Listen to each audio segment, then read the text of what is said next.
Greetings to everyone for, and I cannot believe I'm going to say this, our 19th episode of Teacher Talks. It has been 19 weeks, which is absolutely surreal for me. For those that might be watching for the first time, Teacher Talks is an opportunity for me to have conversations with friends and colleagues from all over the world about music and education. This week, I am absolutely honored to welcome Dr. Brandon Beck, who's tuning in all the way from San Marcos, Texas, where I just moved from last year. And we are talking today about the impact and the power of arts in education, and hopefully disambiguating arts for several people that are listening today to understand that this is not just the performing arts, it's not just visual arts, but also thinking about literary art and the art of our life and the art of faith and the art that exists in our daily living, the appreciation, the aesthetic appreciation and value that all of our lives have. We're really looking at that. What does art mean in education? And Dr. Beck has an extraordinary career and life that he has led that I believe has been fueled in so many ways by the arts.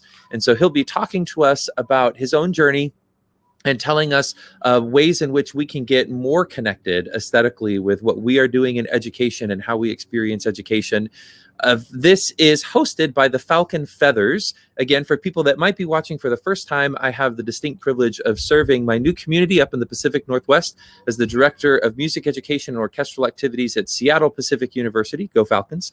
And the Falcon Feathers is a student organization that we started this past year. Feathers stands for Future Educators in the Arts, Transforming Human Experience and Realities. And so this is an organization designed to attract any young educators that are studying at the college level that want to utilize the arts in their teaching and utilize the arts in education and the transformative power that the arts hold. So when the pandemic hit, and it started actually up here in the Pacific Northwest in Seattle, things appropriately sort of shut down and we started practicing social distancing. And I wanted to find a way that I could still stay connected to students and encourage them to be thinking critically and sort of questioning what's going on and what is their career going to look like. So many of us are asking that question now. What does the future hold for educators? And so this was originally just a way to stay connected to my students, but I am so grateful that I really do believe it sort of blossomed and I have been able to connect with all kinds of people that are in all different walks with education. Some parents that are experiencing homeschooling for the first time, future educators that are practicing sort of traditional or non-traditional tracks, practicing educators, K through 16, retired educators. It's just been amazing, the comments and the feedback that we've gotten from doing these. So I'm so grateful for those of you that are tuning in today. If you're not familiar with these platforms, so we are running on Facebook, but we also have this live streamed on YouTube as well. There are comment boxes on both of those platforms, and please feel free to type questions and comments as we are talking. Even though you see two people on the screen, it does not mean that this is the only person involved in the conversation. So let us know when you have questions or comments, and I'll bring those into our conversation when appropriate. And then we will archive this conversation on YouTube, and I have a YouTube playlist that's set up so you can see all of the other conversations that we've had. I usually like to take about 5 minutes on the hour to just be able to introduce and ground us. And we're almost at that time. I want to turn it over to Dr. Beck so that we can hear all of the wonderful things he's going to share with us. As most of you know, SPU is a Christian institution of higher education. And so I like to begin these teacher talks just with a moment of prayer. Just a brief reflection, however you practice prayer, whatever that word means to you, just an opportunity to ground us and sort of offer some appreciation for the opportunity that we have to utilize technology to stay connected and to have these conversations. I have asked Dr. Beck to lead us in the prayer today. He is very eloquent and learned in so many things, and I thought it would be a great way to introduce his voice into this conversation. And so, Dr. Beck, I'll turn it over to you. Thank you, Chris. To begin this moment of prayer, I turn to the SPU vision of hope and the citation from the Bible, Micah 6:8. And what does the Lord require of you? To act justly and to love mercy and to walk humbly with your God. And then from Healing Brave, a poem about creativity as we rest in this space. All I want to do is delight, throw the mask off, not care and not worry, not explain what I mean nor define what I do. Just be whatever I feel like being. Just relish in the energy of this moment. I want to be so alive that I feel like the moon, throwing tides just for fun, creating because it's what I'm here to do. I want to love the color orange just because it craves delight too. I want to cry because I'm so in love with the miracle of being alive. I don't want to feel like I'm striving. I want to try and feel like I'm flying. I want to write the poetry, read the poetry, and breathe the poetry. I want my life to be a beautiful, messy mosaic that even I can't help but fall in love with. Create, create. I feel the winds of fury blowing through me. Even my bones are smiling. I hear my veins pulsing with desire, like branches dancing in the breezes. Wildflowers are waving and the ocean blossoms with a new idea. Crazy and beautiful is how I want my life to feel. Let it be, let it be. I write to be free. I read to tap in. I absorb the poetry, and so it shall be. And now I am this energy.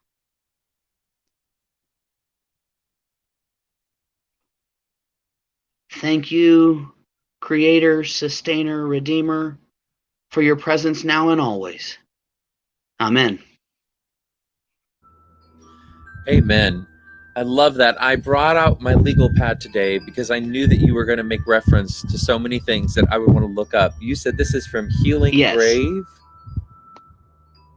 Is that a collection It's of a poems? website where they do different kinds of work around creativity as a healer.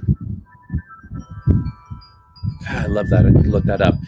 I am going to add into our comments today a post. I don't want to embarrass Dr. Beck necessarily, but he does a wonderful job of offering great moments of reflection and reading literature and poetry. And I actually frequent them throughout the week. I'll watch them when they're on my news feed. Sometimes I catch them live. Sometimes I just catch them as archived videos. But today in particular, it's amazing to me, God's providence, how he sort of lines things up for us in our lives. And Dr. Beck spoke about this wonderful Buddhist tradition of Tonglen, which I just loved. And it's translated as to sending and receiving, or another way of seeing it is exchanging self for other. And I just was so grateful that you shared that today and read from the lectionary and offered some poetry. But this idea of Tonglen that you referenced, I'm posting the video in the comments that, like I said, that Dr. Beck had shared this morning. If you want to watch it, it's only 28 minutes long. But I love this idea of exchanging self for other, and particularly as we start this conversation about education and about the arts, which are it's all about transaction, human transaction. It's all about experience and connecting with people.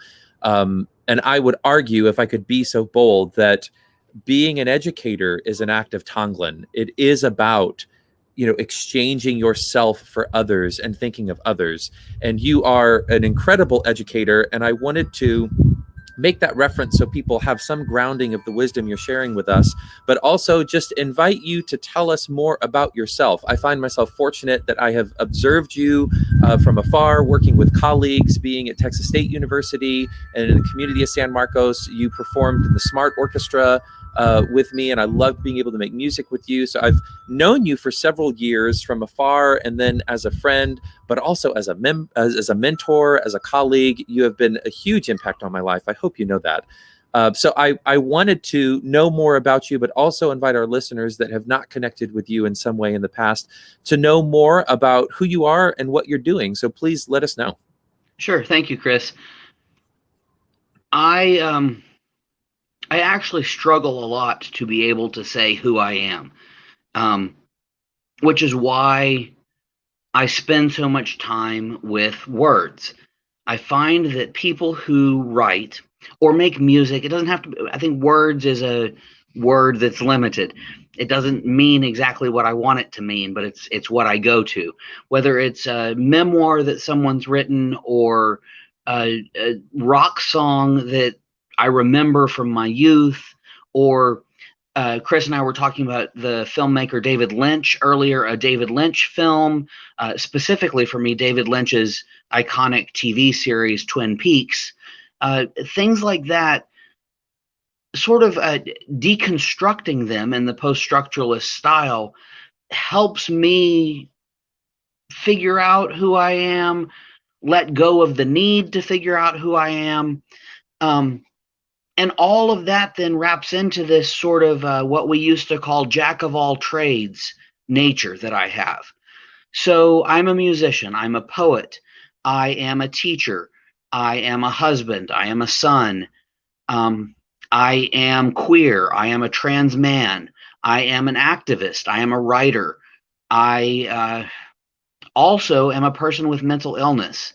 And so when I mix all those things together, it can get muddled, especially if I allow myself to compare to other people in the world, other people in my circle, because I don't look like other people. And my Christian tradition tells me that I am made in the image and likeness of God, and I believe that wholeheartedly.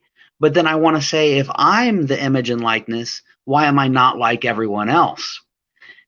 So teaching has been such a passion for me because of the heart part of it.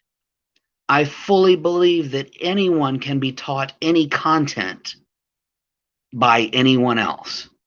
But I don't think that just anyone can walk into a classroom or a home or a park and make that heart connection that so many students, especially students who feel other, like I always have, need. So places where I most felt loved and connected in school were PE and athletics, band, choir, and so I know that we've got to find ways in education to make those connections for everyone, because sometimes a kid like me isn't going to be visible. When I teach, I try to bring those elements into whatever it is I'm teaching, rather than saying, oh, don't worry, you'll get music when you go to music hour. Music has to be a part of everything I teach. I currently am teaching adult spiritual formation classes at my church, the Episcopal Church in San Marcos. And even there, with adults who come to those classes often more for a social experience than for thinking that they're going to learn something new, which is one of the challenges of adult education. I bring in those elements that are going to spark creativity, spark questioning, spark opportunities for self-growth, because that's what matters to me. I want everyone to have a chance to see others in themselves and themselves in others. There's that Tonglen again. And so we may bring in music. I mean, I'm reading a book right now called Glitter Up the Dark. Sasha Geffen, they are a music journalist out of Colorado. They wrote this brilliant book about the history of rock and roll through the perspective that gender diversity, gender non-binary people have the ability to be out and recognized that they do because of gender subversion that happened in the history of rock music. The book is brilliant, and I already have plans to use it as a text for a spiritual formation class, because in the church, especially in the white patriarchal dominated church of the Episcopal tradition, we need more evidence that things that we thought were secular really weren't. There was this spiritual happening where people who were lost were found. Can I ask, please forgive me for interrupting, but I want to make sure I understood it. So I just posted a link to this Glitter Up the Dark in Music. So is it referencing sort of that the 80s glam rock and the feminization of the 70s and rock? So it's kind of leaning into that. Is that my understanding Absolutely. correct? You know, I have to, forgive me because I feel like this is selfish, but I have to share. It's one of my most celebrated moments in teaching. So when I was teaching at San Marcos High School, I don't know if you've heard this story. I know this, yes. Yeah, so I taught a music appreciation course, which I loved doing. It was my first time teaching sort of loose quotes an academic music course. In other words, there were no instruments. We didn't make music together, but we listened to music and thought about music and thought about history through music. So we did a whole session on glam rock. So when I would teach every year that I taught this section on glam rock, and I do still have them for people who think I don't, I have a 4-inch patent leather red heels. And let me tell you how hard it is to find a size 15 patent leather red heel. It is very difficult. So I scoured the internet and I found them at, like, I think it was actually called kinkyboots.com or something, which is a great musical and a great movie. But so I found these shoes and I would wear them to school on the day that I taught the lesson. And so I wore them, and it was just this amazing opportunity to challenge people's understanding, their understanding of reality, their understanding of gender, because to them, there were these things that they knew. And it's one thing to look at an image or a video and you can other those images and those videos because they're challenging your sense of reality. You can say, oh, well, that was in the 70s and the 80s. Because of course we're looking at, Twisted Sister, and we were looking at like the early pictures of Led Zeppelin, like everyone had long hair and were wearing effeminate clothing. And I thought, yeah, but I wanted to bring it into the classroom. So I brought them into the classroom, and it was amazing because the task that I had was to not make it unique. That was always the challenge. As I walked in and I started teaching, and I never talked about them. And so we'd get 15 minutes into the class and people are making jokes and looking at me weird. And I'm like, what's the problem? And they're like, your shoes. And I'm like, I'm wearing something to protect my feet. I don't understand. What's the problem? Yeah, but you're wearing heels. And I said, no, I'm wearing shoes. They just happen to be fabulous shoes, but I'm wearing shoes. So what's the issue? Well, you're not supposed to wear heels. Says who? And immediately you could see every face in the class turn, that it was like, oh, wow. Yeah. Why can't you wear heels? And I will add this part that I don't know if you know this. So I actually got called to the principal's office for breaking dress code. But, and this speaks a lot to who I am, and anyone that knows me is not surprised to hear this, before I wore the shoes to school, I had already looked up in the faculty handbook what the dress code was, and I had circled the section and the page, so I knew I was not out of dress code. But I did get called up to the office, and I wore the shoes. And it was an interesting interaction because it was passed off as being sort of tongue-in-cheek of the, principal wanted to see it, and because they heard other faculty talking about it. But there was still something there, needless to say. There was still this sort of subversive, very passive-aggressive discrimination of, we have expectations for male faculty and female faculty, and that is the only gender we're going to recognize, and these are the expectations.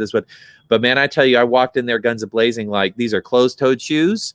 These follow every guideline in the faculty handbook. And I distinctly remember the phrase that was used is, you're out of dress code. And I said, no, I'm not. And they said, yes, you are. It's in the faculty handbook. And I said, no, I'm not. And one of the administrators looked at me and they said, okay. And they looked at the principal secretary who was there with us, that was just observing the whole thing, right? Bag of popcorn and all. And the administrator goes, well, pull the faculty handbook. Principal secretary turned around again, and I said, there's no need. It's page 22. This is what it says. And she just turned around and everybody just stared at me. And I was like, I'm not out of dress code. So anyway, I had to share that because at firsthand, I'm excited to try to procure this book, because I think there is so much that needs to be celebrated and learned from the cultural shift that happened, that it was not just about being different. There were all these doors that were kicked down with patent leather high heel shoes, you know? So anyway, I didn't mean to interrupt, but I love no. the idea of this book. Part of the reason I brought that up is because I knew about your class and your shoes. And so I wanted to make sure that you had access to that and opportunity to share. That brings me to something that I wanted to share, and that is that there is a very successful group that I am very proud of and have supported extensively since its inception, called Trans Educators Network. Their website is transeducators.com. My dear friend Harper B. Keenan, who is one of the leading trans researchers in education in the world, started this group. And what he does with it is invite anyone who is trans or non-binary to join if they are currently teaching.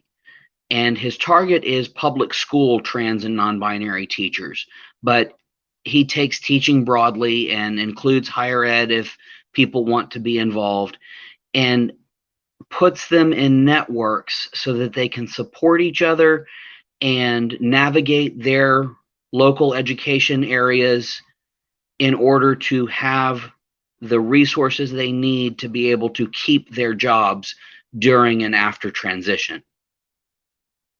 So I think that, while we're talking about this incident you had as a cis male wearing high heels, it's important to note that trans and non-binary people have a place to go for support, because many places treat trans and non-binary teachers very, very violently. So. God almighty. Yeah, I mean, and it's important, I think, just in context of what you're saying, I want to own the fact that what I did was absolutely performative. I do identify as a cisgender white male in America, which comes with an incredible amount of privilege.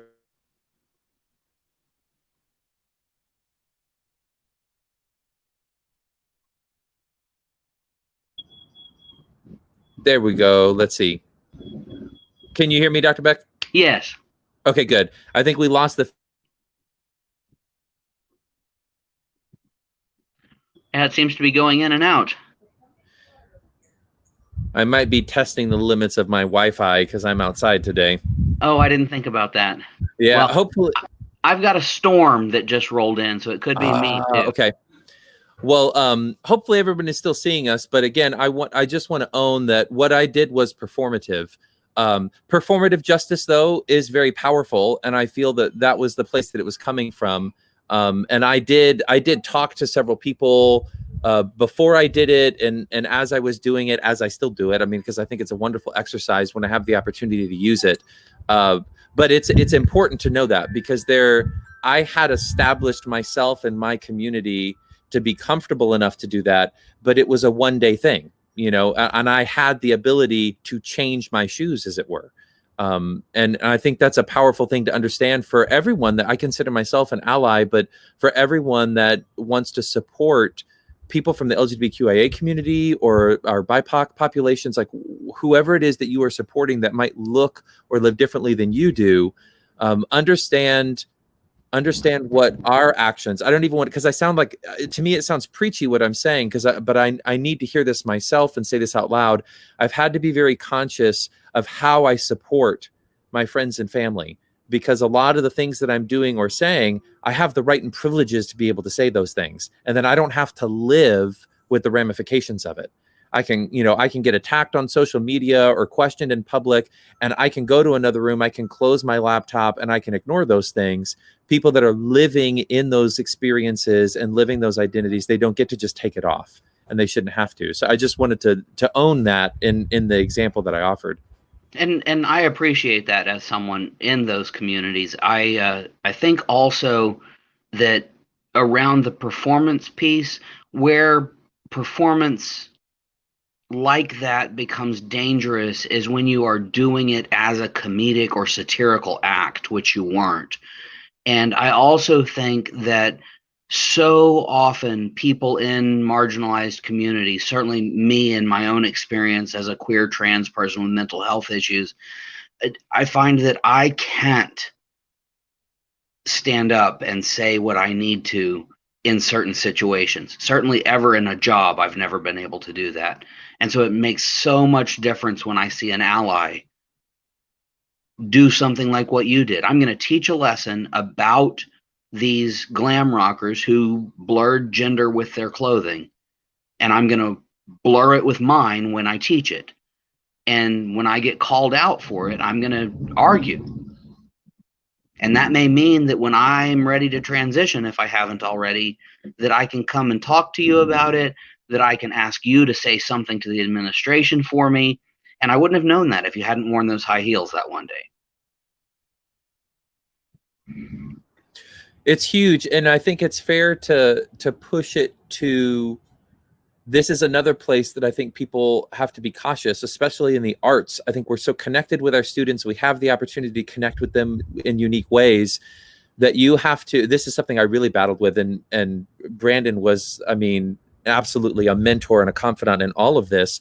As I wanted to advocate for my students, I had to be careful. I mean, there were places that I wanted to create this, you know, really inclusive environment in my classroom where everybody felt comfortable. And I feel that I succeeded in that way in so many fronts, that I had this place where students felt really comfortable. But there was a danger in that, and that I had an expectation that my students had that in every classroom, in every space on campus.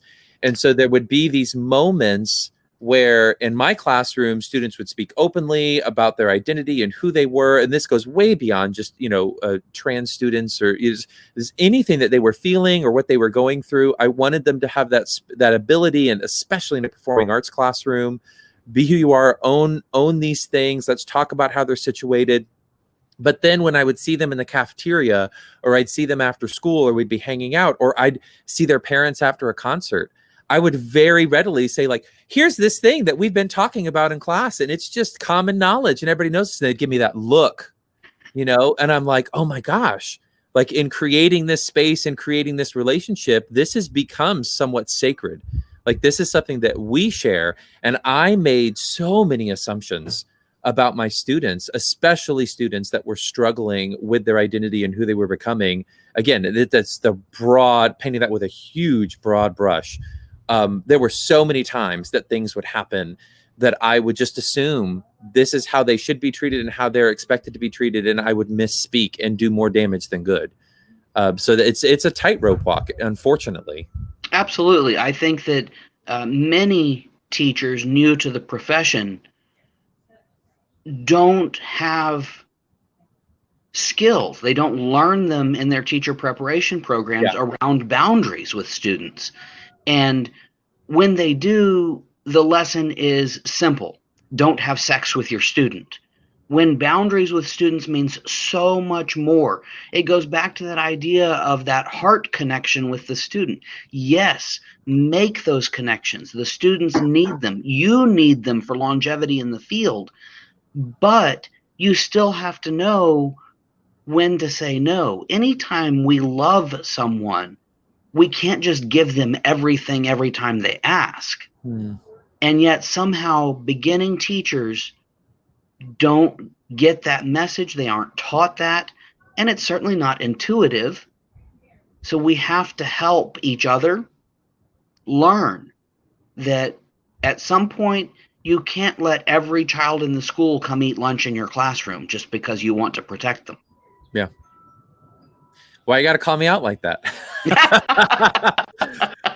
Yeah, hey, I was talking from my own experience. I remember another incredible moment I had as an educator. I had a student that had graduated that was in the band and used to eat in the orchestra room every day. And I had permission from administrators to have the room open, and it just sort of became the sanctuary. I mean, I had all kinds of kids eating in there.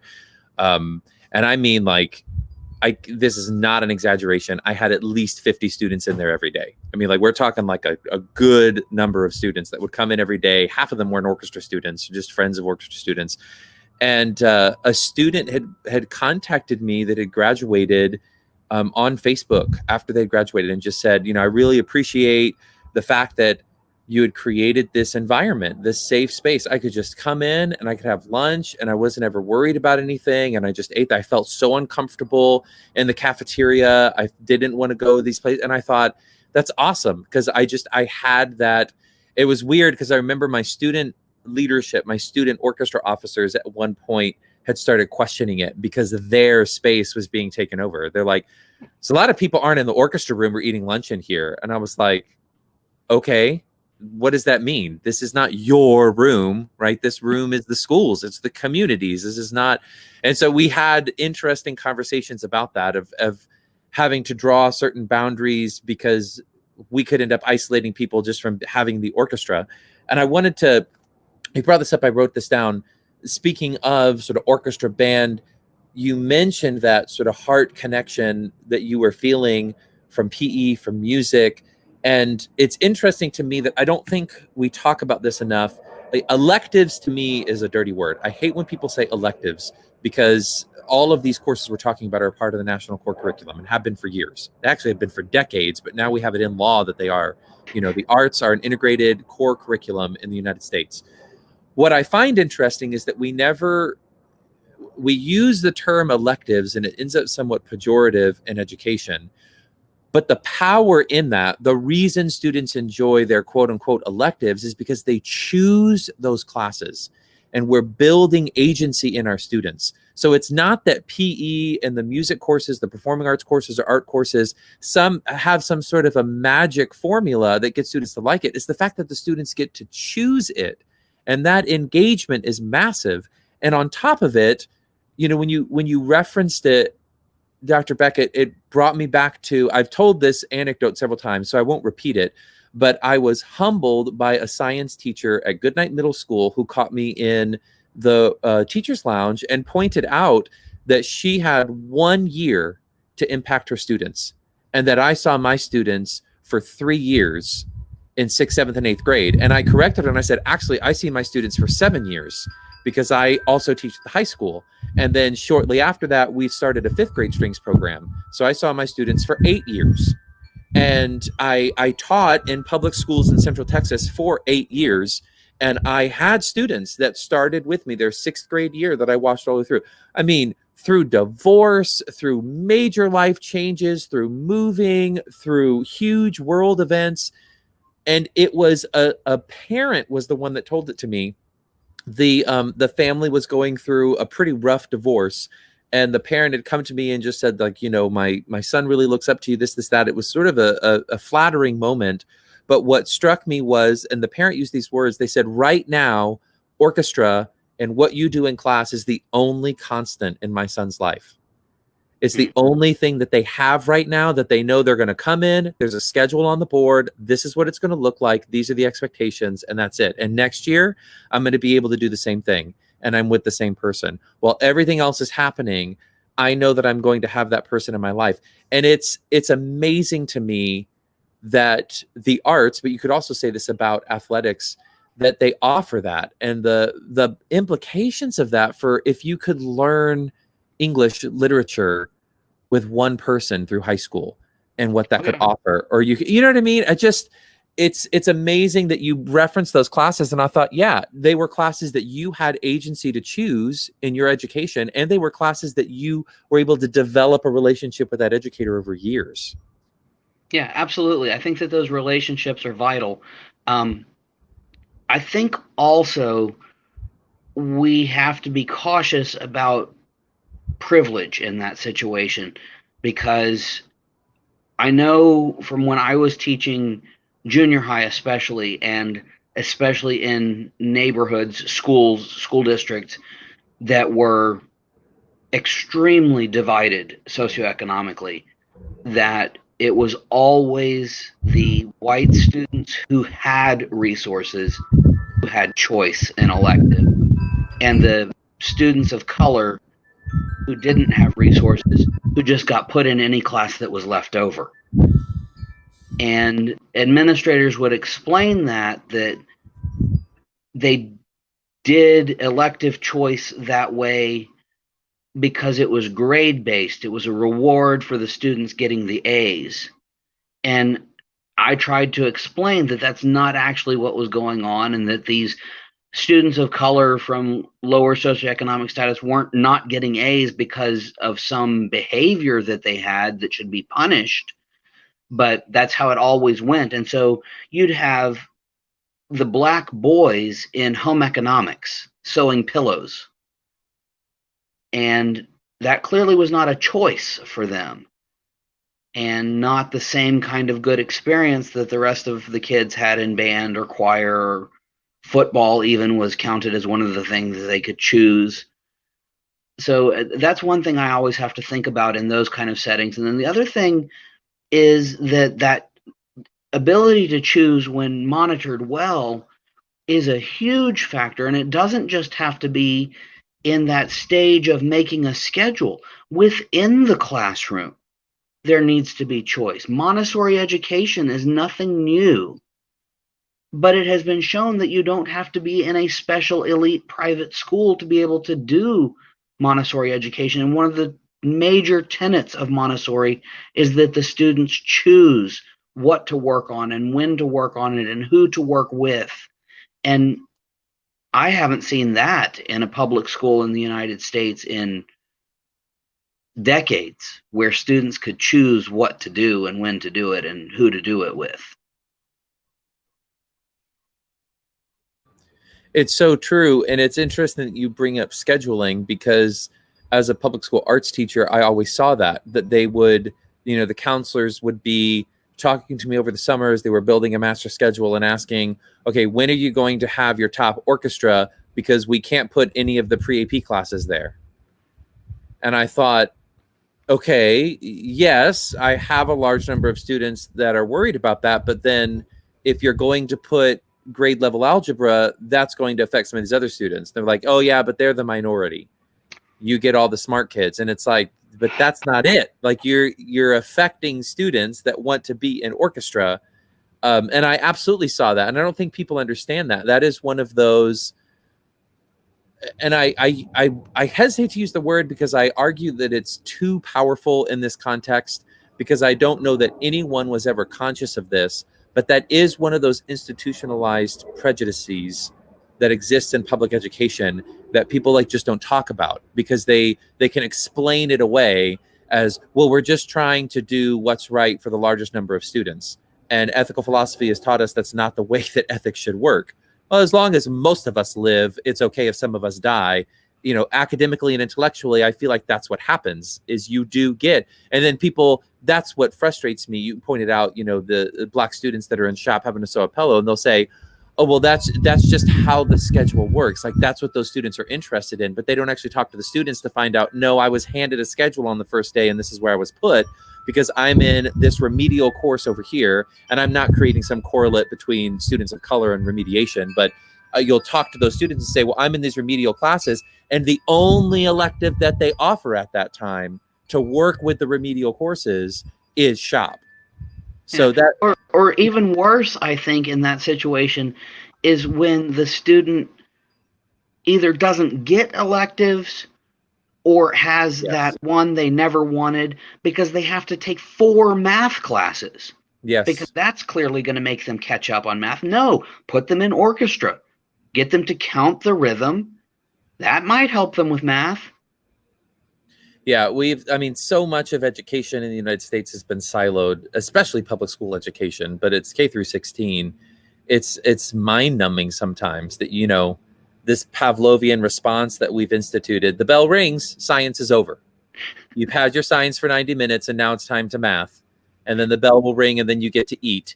And yeah, my new friend up here in the Pacific Northwest, Dr. James Ray, who I spoke with last week, had referenced this. And I don't think we've lived with it for so many decades that I think, especially young teachers, I can admit, as a young teacher, I sort of shrugged my shoulders when we had to do sort of the history of American education. And we were talking about John Dewey and the tenets of democratic education. We thought, okay, this is this great academic exercise.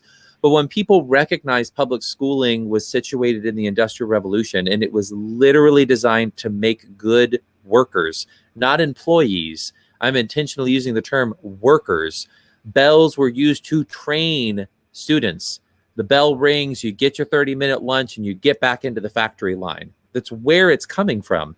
So we have grandfathered those things in, and I was fortunate to have lived through this. I remember we had a week of standardized testing. That's another topic that I don't care to breach, but a week of standardized testing. And because of some state regulations on the testing, and obviously we're in a high school and it was only 9th and 10th graders that were testing, they had to turn the bells off. They had to turn all the bells off because half the campus was testing. And every faculty member, every administrator commented on what a huge transformation it was, how there was this wonderful closure to lessons because they weren't anticipating the bell ringing and getting cut off by a bell. People were much more conscious of time because they had to check their watch. They weren't just waiting for a bell. Like, what a huge transformation it was. And in that, we all celebrated it, talked about how great it was, and the next week turned the bells back on. People have a very difficult time changing. Yes. You know, I mean, think about Fiddler on the Roof and Tevye's Tradition song. It makes sense in every context I've ever been in. We, as humans, and I think it's probably partly because of the factory school model that we've been in for so long, are trained to just do what we're used to doing and do it over and over again as well as we can. And if it's not good enough, we'll do it again until it's a little better. And so we've had opportunities to try different things in schools, and we almost self-sabotage so we can go back to the way it was. Well, and I don't want to sound overly judgmental or pejorative, but I would argue that it's a little more pessimistic than that. I don't know that we will encourage people to do it again so it gets better. We encourage people to do it again until they get the right answer, and then we move on. Because what you're speaking of, and I'm mad that I can't think of the term, there's a Japanese word that describes this, and if anybody has seen, it's a great documentary called Hero Dreams of Sushi. If anybody's seen that, really good documentary about this man, Hero, that has dedicated his entire life to making the perfect sushi. It's all his life amounts to. And the documentary does a pretty good job, in my opinion, looking at it aesthetically, of showing you, does this life have value? Because he has sacrificed his family, he has sacrificed everything in his life in the pursuit of creating this, perfect sushi in this restaurant that he has. And I cannot think of it for the life of me, but there is a word in Japanese culture that means this, that you are completely dedicated to doing this one task so that you can perfect it, to making it the absolute best that it can be. And a wonderful scholar in music education, the philosophy of music ed, who is at Columbia University in the Teachers College that's working there now, wrote a book, Remixing the Music Classroom, and references that. And it was something I appreciated because I was diagnosed with a reading disability and I struggle with reading. And I grew up watching movies. I mean, those were my books as a child. Yeah. And the very first chapter, he talks about watching Hero Dreams of Sushi. This is Randall Alsup is his name, and it's in Remixing the Music Classroom. And I remember reading that and having just this incredible amount of relief of like, oh my gosh, someone gets me. It's not a literary reference because I haven't read that book, but it's this movie that I've watched. And anyway, I digress. He references it and talks about it in the context of music education and the classroom, of how we celebrate this idea, which is actually very popular in Japanese culture, that you just completely sacrifice your life in the pursuit of excellence in one thing. And we celebrate it in Western culture as something that we want to attain, but you give up so much in doing that. And then hearing you describe it that way, I think that it is admirable. But I would argue, I don't think that's what we're doing. Rather, and we said this right before I went live, we have students, and particularly young students that want to become educators, that are just seeking the right answer. Their goal is to do it until they're right, and which in and of itself is so damning when you're talking about the construction of lived experience and realities, and even Dewey's democratic concept of education, of it being experiential and it being this process of becoming. And to say, well, to be an educator is to know what's right and disseminate that to others is just a horrible concept of what education should be. And that gets perpetuated in schools. And what we were talking about before we went live is that ultimately is the demise of creativity. You're just after the right answer. And once you find the right answer, then you just move on. Yeah, absolutely. And, the kinds of questions that teachers ask, if they're even asking questions at all, are what give the opportunities for students to be curious and creative and engaged. And I don't know, somehow discipline has gotten to be something else that's in the way of creativity, and even teacher creativity is marred by our disciplinary goals and ideals and systems right now. There's a new scholar at one of the universities in Chicago. I'm not sure which one she's at. Her name's Crystal Laura, and her first book was out just around the time she was finishing her dissertation, because it was based on her dissertation. It's called Something About My Brother. It's about the school to prison pipeline for Black boys. And it addresses this issue of how schools discipline students and how the over focus on discipline negatively impacts especially BIPOC and special needs students, and if there's an intersection between special needs and BIPOC. And her research is really, really interesting to me, and she's got articles all over the place, and a second book coming out now that talks about this same stuff. And when I was teaching at the junior high level, I taught special education students labeled emotionally and behaviorally disturbed. And despite the fact that I have all kinds of problems with the way these students were categorized, the words used on them, I had more trouble with the administrators and teachers than I ever had with the students, because the administrators and teachers wanted these kids to be in trouble all the time, which would have meant I would have been in an ARD meeting every second of every day, because none of these kids could be disciplined without an ARD meeting determining the correct path for discipline to see if these students' actions were a result of their disabilities or not. And then when I taught high school, I taught students who were at the Disciplinary Alternative Education Center, and same thing there.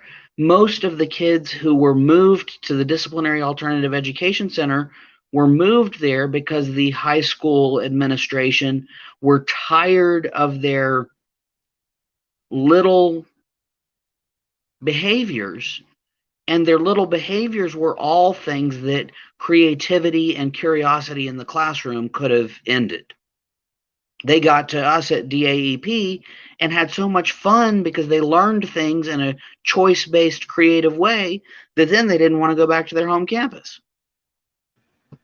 Exactly. I never understood that. I remember going over there frequently, and the design of the classrooms were extraordinary, and everybody has different names for this. There's usually an alternative learning center in most larger districts, usually based off of behavior, or for young students that are pregnant, or young students that have physical or mental illness that impair them from sort of continuing in quote unquote a traditional environment, whatever that's supposed to mean. It's a loaded term, but I was always amazed. You go over there and it's dynamic and creative, and there's learning stations, and there's this flexible schedule. And the student, what I always was amazed by is that students would go over there for, maybe 4 weeks, catch up and finish an algebra class, finish the requirements of a language arts class, excuse me, and come back to the school, the quote unquote traditional school, and then be failing again. And I'm going, have we not questioned what we're doing here that prevents them from being successful, that somehow they get sent over there, and your claim is that it's because it's more rigid or more disciplined or whatever the excuse. But I'm like, have you actually gone into the classroom there and seen what's happening? I beg forgiveness because I sincerely do not want this to sound braggadocious. And truth be told, this is the first time I've actually ever said this out loud. So when I was teaching in Central Texas, we had an alternative learning center, and I would have students that were in my music classrooms that would get sent over there, usually from like my music appreciation course or a music theory course that was sort of open to the whole school. And again, that's not insinuating anything, but it just happened to be, statistically speaking, my orchestra students didn't go over there as often as my students that were open to the general population.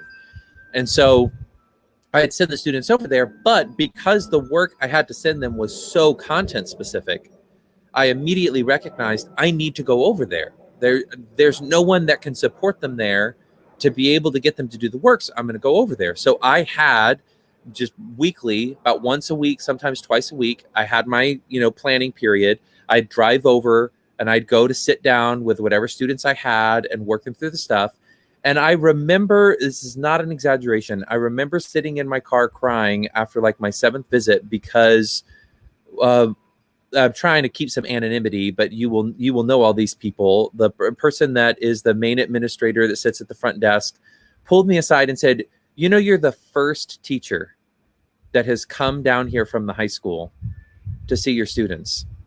And please, for everyone that's watching this, there is no judgment in this because teaching public school is hard enough. All right. So I don't think that there was an expectation that, especially for math, English, language arts, and social studies teachers, they're overloaded. They've got 35 to 40 kids in every class. Their planning period becomes a department meeting. They literally didn't have the time to get over there because our alternative learning center actually had a different schedule. It didn't line up. They got out by like 2 or 3 p.m. So there, for a lot of the educators, there wasn't the time. I had the autonomy in my position as a performing arts teacher. I had the ability to leave campus and go do that because I was traveling to the middle schools. So there was a convenience that was in it. I'm not some sort of a martyr. That's not the reason I'm bringing it up. But I bring it up because it just devastated me that the students would be written off culturally, educationally, personally. Once they got sent to the Alternative Learning Center, we were done with them. You just need to send them packets of work and the work will come back. And I thought, that's horrible. What are you telling your students? That you no longer care for them, that we've given up on you, and that when you would go to this alternative learning center, that was not what was preached there. It was such a welcoming environment. It was so nurturing. And I remember talking to several of my students that would go there, and they would say, I love it here. I don't want to go back. I don't want to go back to the situation that I was in. And here I am in a position where I'm like, but I want you back in my classroom. Like, I want to see you at lunch. I want you to be back with us. But at the same time, and I usually, just decided not to say anything because I felt it would do more damage than good. I'm thinking to myself, shit, I don't blame you. I don't want you to go back to what you were dealing with. I don't want you to have to deal with those people again because you're flourishing here. You're thriving here. And it was, just a horrible situation to have to navigate, particularly because this was early in my career that this started, that I thought I'm too young and naive to understand where these boundaries are. And I never got openly questioned because, again, I never talked about it. This is the first time I've talked about it. I would just go. I'd sign in, do the log, and I'd come back. And no one ever really knew. And I had an administrator that finally caught wind that I was doing that because I think they tried to find me during my planning period one time. And I said, oh, well, I went over here. And the response was, you don't have to do that, right? Like, that was the immediate response. And I was like, yes, like, I understand what you're saying and I appreciate it because it came from a sincere place that they were like, don't overwork yourself, like, don't overextend yourself. Your primary needs and concerns need to be here on campus. I was like, yeah, I get that. And I was like, but need is a funny word because for you to say that I don't need to go over there, I don't agree with that. I do need to go over there because one of my students needs support with this work. And there isn't anyone else that can support them with that work because it's so content specific. So am I required to go over there? No. Do I need to go over there?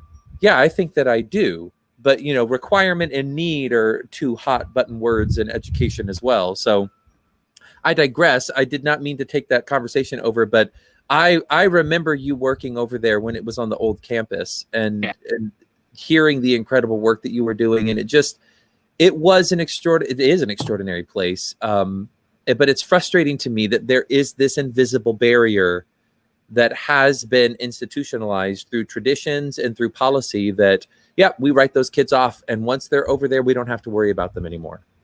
Yeah, to me, it was far more significant, the write-off, than when I worked in a juvenile justice center. Wow. These kids here are still part of the school and will be back in the classroom. Yeah. And we know exactly when. It's a 30-day or a 45-day or a 60-day. But when I worked in a juvenile justice center, there was still much more contact from their teachers, and it was that heart contact. They'd get letters, they'd get cards. The teachers would come on visiting day. But this was isolation. This was and frequently what we would hear from our students, especially ones who had recidivism problems, is that when they got back to the high school, teachers they'd had before acted like they didn't know who they were, and that's why they just got in trouble and came back. Yeah, I did post a link. I found that it's Being Bad, My Baby Brother in the School to Prison Pipeline. There you go. So I posted that in the comments for anyone that's curious about that. Absolutely. Yeah, and it's difficult because I'm always challenged in having these conversations and reflecting on the time that I taught in public schools, because, and this is something that I said to my mother a lot. I love my mother, and she would always sort of offer me this praise because I actually taught my baby brothers.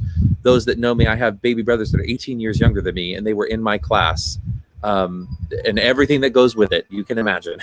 So I was teaching them. And she would compliment me, and my brother would say, like, you're such a great teacher, and blah, blah, blah. And I said, well, thank you. And I'd get these compliments sporadically, but I always responded the same way. I'd say thank you, and I would own that because I worked at it. I wasn't a good teacher because I had some special skill or knew the magic formula that created good teachers. It's because I worked at it. And it wasn't even that I had achieved certain things that I felt allowed me to appreciate that compliment. It was the fact that I was in pursuit of being the best educator I could be for my students. That, in my mind, is what made me a good teacher. I didn't get to, once I reached my 5th year, or once I did this, I became a good teacher. It was, no, I'm a good teacher because I know, and this is the old Socratic concept, right? The smartest man in the world knows they know nothing. I know I'm a good teacher because I'm not satisfied. I'm not okay. It's not good enough to do this one thing. I need to constantly be learning my students and looking for more. That's what's going to make me a good teacher. And it's arguably frustrating when you look at it from a teacher preparation or professional development standpoint that we're publishing literature and promoting this idea that you read this book, you go to this in-service, you do this thing, and now you're a master teacher or you're a good teacher. And to me, that's a lifelong pursuit. Oh, absolutely. I think that lifelong learning is a key to being a teacher, and it's one that is severely lacking. I don't know, what the key to attaining that is, or to inspiring that in people is. I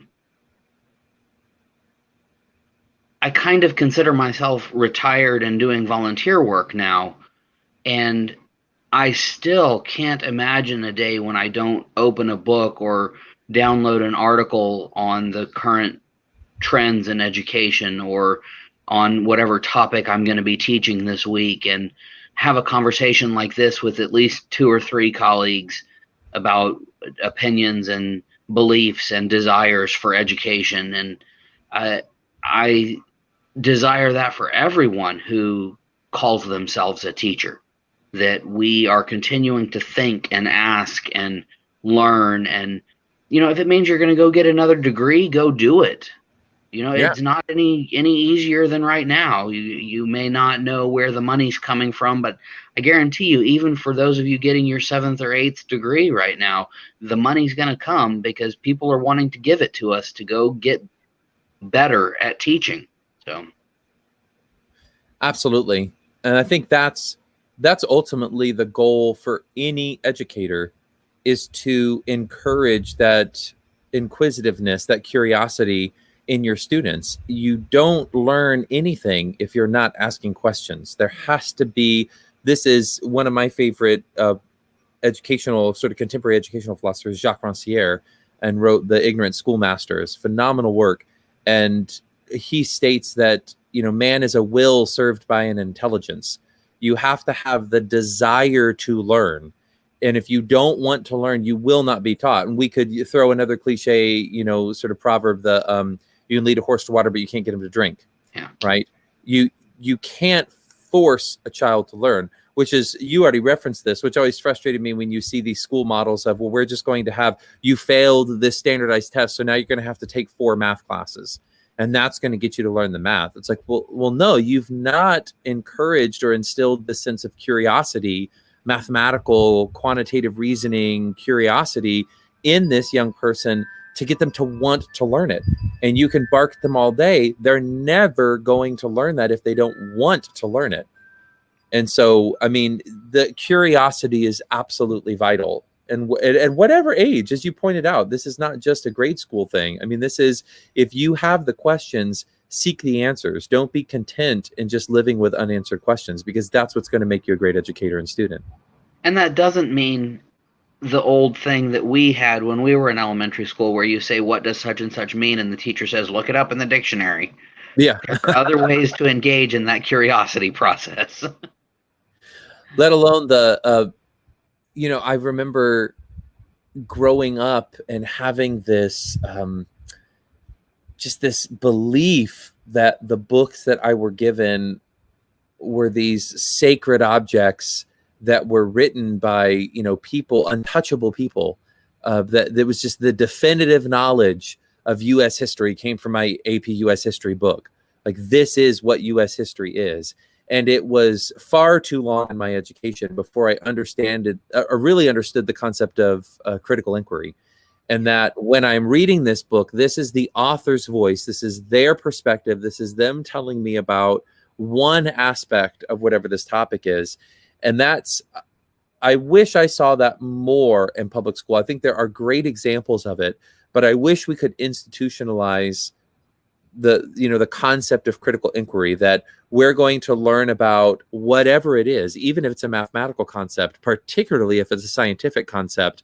I think it really needs to be challenged in the sciences, that we are going to learn this theory today that comes from this person, that's grounded in society and culture at a specific time.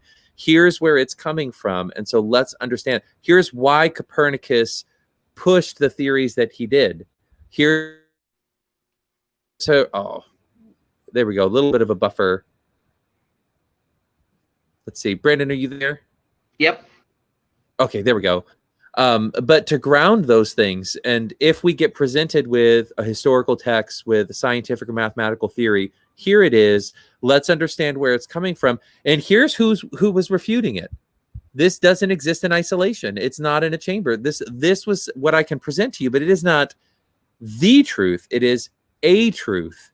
And I think that would wildly transform education. And I don't mean to just pick on, math, science, social studies, and it's not just there. When I'm presenting music, I should not say, oh, we're going to study Mozart and herald it as the greatest music that was ever written. It is one composer situated in one space that we can learn and we can appreciate in context, but there's lots of other music that has to be contextualized with it. And I think even beyond that, it's in the way the music is played. There are some techniques that can be taught that are helpful in bringing the orchestra together, but it's also possible that one of your students or several of your students might say, you played this adagio, and I really think it would sound better if we did it a little faster.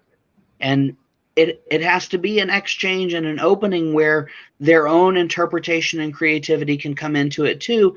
They may be wrong, and you can talk to them about that, but it needs to be open for them to be able to give that interpretation. And I just don't see that kind of stuff in schools. I mean, I know that when I was working junior high and high school level, probably even college level, that when students attempted that kind of thing, someone was always ready to shut them down, whether it was another student or an administrator who was observing the class, or with my special education students when they were doing their inclusion time, it was the teacher of record in that room. So I don't know, where do we get that back? And I think so much of it has to do with the time that you were talking about. The bell's going to ring. I've got to finish saying what I have to say. Yeah. So you can't say anything. I turn back to Rancière. If anyone is not familiar with that, The Ignorant Schoolmaster, he actually chronicles Joseph Jacateau and sort of his experience. So there's a mixture of where these quotes come from, but one of the major concepts that comes from that writing, and it drives everything that I do as an educator, says the most powerful question that we can ask a student is, what do you think? That is the question that teachers should be asking. And I meditated on that for, I think, 6 or 7 months, and then, not exaggerating, reading that book and just really thinking, like, that's the most powerful question we can ask. I mean, I was so skeptical of it. And the more that I lived with that and I started practicing it in my own classroom, the freedom and the agency that came with asking my students after presenting a topic, well, what do you think? It blew my mind. So I thought, now I'm no longer in control. I'm not in the driver's seat. They're going to guide their learning. I'm not telling them what the answer is. I'm inviting them to ask questions and be curious and to form their own opinion. And so many times in my career as an educator, I've had students break down because I'll push it hard. Like, but I want to know what you think. Well, no, I don't want you to recite the textbook. I want to know what you think. Well, I think, no, I don't want you to quote somebody else. I want to know what you think because it's valid. And many times I've had students break down and say, I just want you to tell me what the answer is. Many times.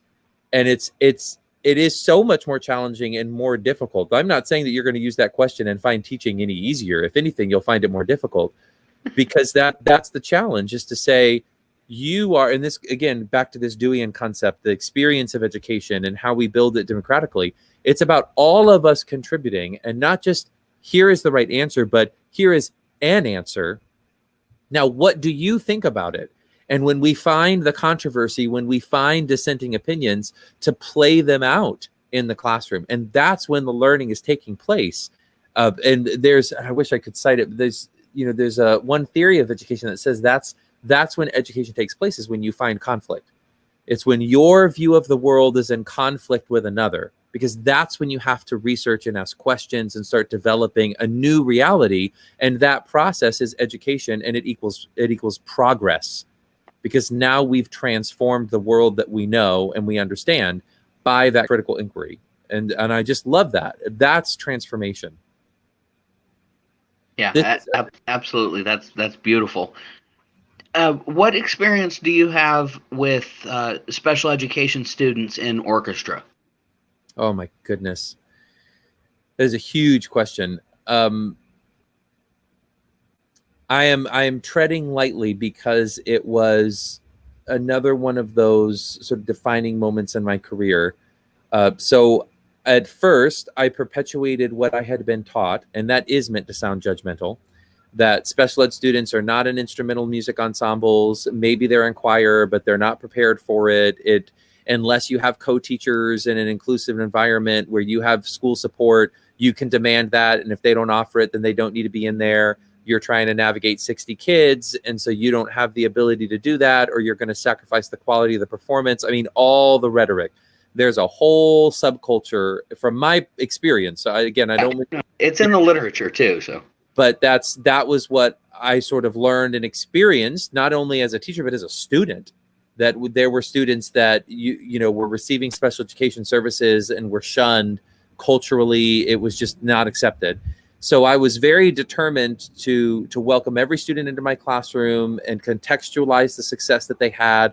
I went to some great conferences. For anybody that's not familiar with it, the Able Assembly, which comes out of Boston at Berkeley, they have an institute for teaching and learning in the arts for special populations, and run this annual conference called the Able Assembly for all the arts. It's just amazing. And I went there and picked up all these like awesome inclusive strategies and accommodations that you can implement in instrumental music ensembles, and brought them back. And I found myself, this is why I hesitated, because again, I don't want to condemn anyone, but this was my experience. I found myself having to fight for my students with special needs more than I should have had to, in terms of them being able to have an equitable experience. Every time I wanted to take a trip, every time we were going to go to contest, every time it came to eligibility with grades, I was in an administrator's office fighting for my students with special needs to be included. And they would question, like, I don't understand, and I had this conversation with someone, they make the ensemble sound worse, is what an administrator said to me. Why do you want to take them? They can't play it. And they can't play it. And I said, well, because I decided to teach music because I wanted students to have musical experiences, not to win trophies. This was almost word for word a conversation I had with an administrator. I'm not going to this contest so that we can win and to get a score. I'm going to this contest so that they can experience this musical performance under this iteration, because that's what we have available and that's what's being pushed on me. That's another conversation. Everybody can read between the lines and they know I'm talking about UIL in Texas. Like that. And I had to, but if you go, they're going to make your ensemble sound worse. And I was like, you don't. And this is why I bring it up and I say it was so damning. The administrator that would say things like that was speaking in complete ignorance, because they had never sat in a rehearsal. They didn't know what that student sounded like. They made the assumption, because that student received special education services, that they couldn't play their instrument. And I remember them coming to a performance and going, wow, that student actually did a really good job. And I was like, yeah, no shit, because you never cared to listen to them. They know what they're doing. But whether or not they can play measure 7 should not be the reason that they get to experience something. Not in public education. I think it's different if we're in a community music ensemble that's audition based, or they're paying a tuition to have this musical experience and it's competitive, and there is place for that. So again, I'm not trying to condemn the context of the story that I'm sharing, but to paint this broad picture of like, well, special education and music, or the arts in general, are relegated to this specific time in the day, right? That it's this reward if they get their work done, or it's not supposed to be completely inclusive and they're going to be mainstreamed in the classroom, or they require so much extra work that it's not, you don't have the bandwidth, or you shouldn't be required to do that, I think is just asinine. Absolutely asinine. Hallelujah. I'm so glad to hear that. Yeah, the reason I was asking is because a particular group of students I had at a school district, again with my students who were labeled emotionally and behaviorally disturbed, none of them were allowed to take electives of any kind, and one of them was an outstanding musician, just naturally, had never had any kind of lesson in his life, and he could play anything we handed him, but they wouldn't let him in any of the music programs. I had a student that had to be institutionalized several times for the sort of psychological and emotional challenges they were having. And the parent would ask, can we get their instrument and bring it to them? And it was, and I'm quoting, like, this is not my subjective opinion. The parent had come to me and shared with me that the psychiatrist they were working for, they were like, this music has completely changed their progress. The minute you brought their instrument to the facility and you let them have that, and we let them practice, we let them do their own thing, it has completely changed their progress. And they were released, and the parent had shared, I think they were released sooner because they had that outlet, because they had this, and they've been writing music and they've been doing this. And I was like, that's amazing. And it was always odd to me, because the parent was coming to me sort of thanking me, and I'm like, you don't need to thank me, right? This is the student's curiosity that's being fed. This is their desire to make music and want to learn. I just want to be a cheerleader. I want to encourage them that, yes, you're struggling with these very intense emotions and with these very intense issues, these disorders that you're being diagnosed with, you're dealing with a lot. And as I offered earlier, the parent that shared with me, here orchestra is this constant for my student going through these challenges, I think that was the reward that I received from it, that I can find a way in which my curriculum and my engagement with my students becomes a constant, something that they can depend upon, rather than, and I hesitate to say this because people will hear the judgment in my voice, but rather than the goal being the next trophy or the next contest. And my absolutely. curriculum is driven by that success. And it took me years to get there. I didn't start my first year teaching thinking this way, but as I experienced more with students, I really did shift my mindset to say, there's a lot more that's important than putting trophies on my wall. There's a lot more that's important than just getting out as much as I can, performing places. Yes, I'm in a performing arts classroom, but from the standards at a national level down, performance is one aspect of what I do in my classroom. Legitimately, it's one aspect. It is not everything that I do in my classroom. So how much time and attention am I giving to everything else? You might have known, I'm searching for his name, a biology teacher that was Stedman, Mark Stedman. Oh, yeah.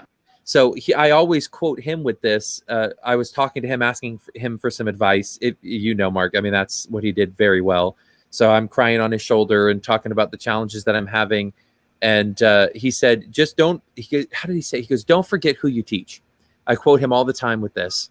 And it's not necessarily his idea, but I loved the way he delivered it. So just don't forget who you teach. And I said, okay, because just don't forget it. And he said, let me ask you something. What do you teach? And I said, well, I'm the orchestra director. And he goes, no, what do you teach? And he goes, ask me that question. And I knew he was a phenomenal biology teacher. I said, what do you teach? And he said, human beings. Yes. That's what I teach. And I'll never forget that, standing in his room in the 300 hallway. I'll never forget that. And I walked away from that conversation and really never thought about what I did the same, because it wasn't enough for me to say, I'm the orchestra director, so I teach musicians. No, right? I'm an orchestra director, so I teach the arts. Nope, pull back even further. I'm an orchestra director, so I'm teaching music, I'm teaching all these, I'm teaching human beings. That's what it is. Right. And some of those human beings want to compete and want to experience success and want to be the best that they can at their instrument. That's fantastic. But there are some of those students in my classroom that are not necessarily interested in that. And my job is to teach all of them. And so how do I do that? And it was more difficult. I can admit that. It didn't make my job easier at all. But back to what we already said, I think that's what makes good teachers, is that I recognized where those challenges were and I went after them. Yeah, and I think that, when you start reframing it that way, which is how I was taught to think about teaching, it gets you to that place where you can think about the child as a whole being, which is a Montessori concept. Yes. I'm not just going to figure out where this child's deficits in mathematics are. I'm also going to figure out, did this child have breakfast this morning? If the child did not have breakfast this morning, what kind of things might be going on in their mind? How can I address those needs? Then maybe I can throw in a little math. And then after that, maybe I can take care to make sure this child gets to the bathroom and takes a nap. And who cares if that's the routine for everyone else or not? That's my role, because I teach human beings. I always think about Frederick Buechner's quote. He's a theologian and teacher. He says, vocation is the place where our deep gladness meets the world's deep need. And that certainly has been true for me in teaching. That's why I teach, because nothing brings me more joy than being around people who are curious and learning and wanting more knowledge. And at the same time, when I'm having that joy in the learning experience, the world's need of democracy and togetherness and increased ability to think and interact is being met. So I've always loved his definition of vocation, and especially how it applies to teaching. I love that. And I don't think there's any better way to sort of close this conversation. I just glanced up and had just completely lost track of time, and I've kept you 20 more minutes. I just could keep talking to you forever. And I hope I can reach out to you again. I do not want this to be the last time I have you on a teacher talk, because this is, I hope, uh, food for so many educators' souls, future educators, practicing educators, the things that you've shared, and the space that you offered me to share some of my own experiences. I appreciate that so much. And just thank you for your wisdom and the things that you've brought into us. If you haven't seen them, I've put lots of links up for the websites that were suggested and some books. We have Glitter Up the Dark and the Being Bad was another book. And then, of course, Trans Educators Network, that transeducators.com. Those resources are up there, as well as a link to the video that Dr. Beck posted this morning, as I referenced at the beginning, talking about this Buddhist concept of Tonglen. And I hope that in hearing this conversation and engaging with Dr. Beck, if it's your first time, that you'll continue to look at some of the resources that he's referenced and some of the things that he posts on a daily basis, and think about this concept of Tonglen, exchanging yourself for other. Just so beautiful. I'm grateful for those words you shared this morning, and then the words that you offered us now. Again and again, Brandon, thank you so much. If you'll stay on, I want to enter the live feed and then just thank you again personally. But for everybody that's watching, as always, thank you for your engagement and your curiosity. Please feel free to share these videos or reach out to me or any of the people that have been on these teacher talks, and keep the conversation going. It doesn't end when this broadcast finishes. Please reach out to us, and I'll look forward to seeing everybody next week. I'll do a little shameless plug. I created what I hope will be a tradition on the 10th episode. On the 10th episode, I did just a talk with myself that I opened it up and had people posting things, and I just sort of talked extemporaneously. So next week is the 20th episode. So I'm going to do that every time I hit that mile marker of 10 episodes. So I'll be on the stream next week on Sunday at noon. And then I'll just be open to questions and comments, and be eager to talk to you guys and just share what I'm thinking and what's going on with me. So I'll look forward to doing that. But I look forward to also connecting with Dr. Beck again and continuing this conversation and having many more. Thank you again so much, sir. And to everybody watching, we'll look forward to seeing you in the future. Excellent.